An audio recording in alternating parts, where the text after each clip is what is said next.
Many people might tell you that breakfast is the most important meal of the day, but some health experts are saying that you can skip breakfast altogether with something called intermittent fasting. What are the benefits of this? Is it something that really works? What happens when it's really implemented? How you guys doing? My name is Matt, and today I'm going to be talking about intermittent fasting and the benefits that may or may not come because of it. I'm currently about 345 pounds. I started my weight loss journey at about 352, so about 8 pounds down. And yeah, so this is something that I've done before. It's something I'm trying to currently do. Not always terribly successful with it, but it's something that, I think is worth attempting. I'd like to put a quick disclaimer on this. I am not a doctor or a dietitian or any health professional by any means. I'm just someone who's done research on this topic and has tried some of these things out myself, as well as seen other people try these things. So what is intermittent fasting? Well, fasting in general is a period where you do not consume any calories. You can consume drinks that don't have any calories, such as black coffee, tea, water, apple cider vinegar, anything else that doesn't have calories. The main goal is that you don't eat or drink anything with calories, and you stay in that fasted state. So what intermittent fasting is essentially taking two periods. One where you are fasting and you are in your fasting window, and one where you are in your eating window. In my experience, the most popular version of this is the 16-8 method, where you fast for 16 hours of the day and eat for 8 hours of the day.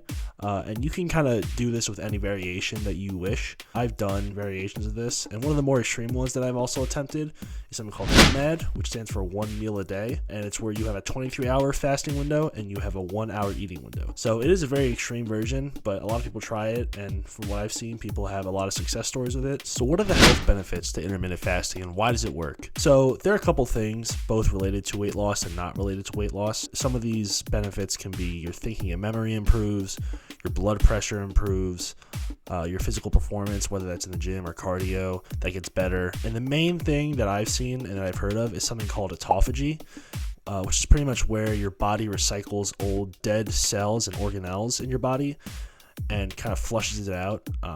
Once again, I'm not any expert on this, and I don't know everything that there is about all these benefits.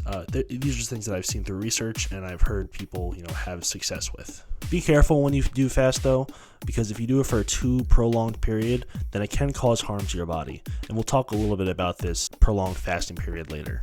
So when it comes to weight loss, intermittent fasting does have benefits with that as well. The reason it does have benefits is because it depletes your sugar stores or your glucose levels and brings that pretty much down to zero, which in turn switches your stores of energy from glucose to fat.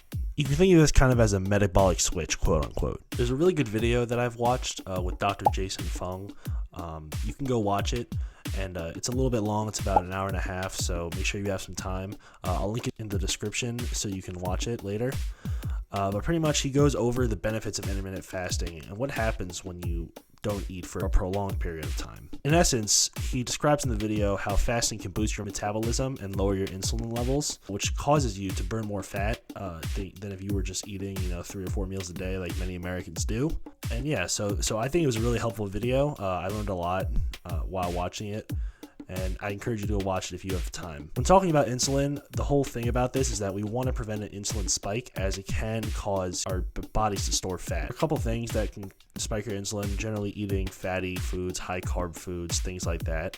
But something that also can spike your insulin that I didn't even know about until I watched a couple videos is that your insulin can spike just from drinking something like a diet soda. So for me personally, I love Diet Coke, Diet Pepsi, I'm all about that. But if you're in a fasted state, you want to try to probably avoid those, just because if you're trying to keep your insulin down, it's the whole point of fasting. Your insulin will most likely spike. So there are some examples of really extreme fasting.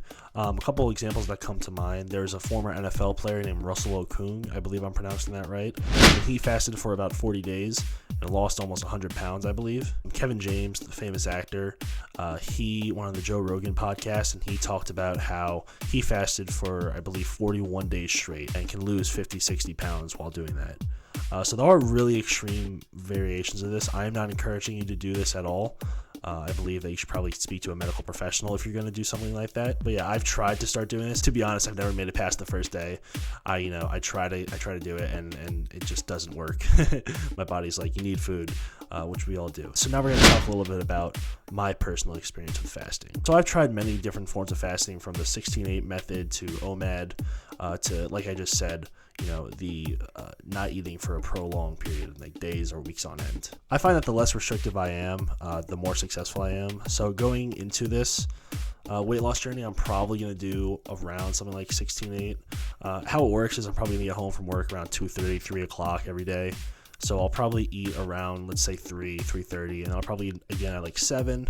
So I'll have about 2 meals a day. Make sure they're good whole foods, just so I have time to digest it before bed. I'll make sure that I don't eat too soon before bed. So that's why I think 3 and 7 o'clock are around a good area for myself. I've accidentally fasted before, believe it or not.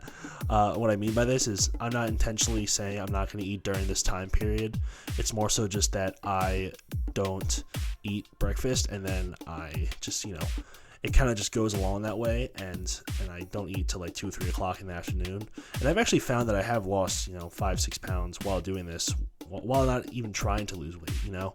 Just something that kind of naturally happens and helps me keep weight off. Going forward with this, like I said, I'm probably going to eat around 3 and 7 p.m. So a form of intermittent fasting, maybe a 5-6 hour eating window, something like that.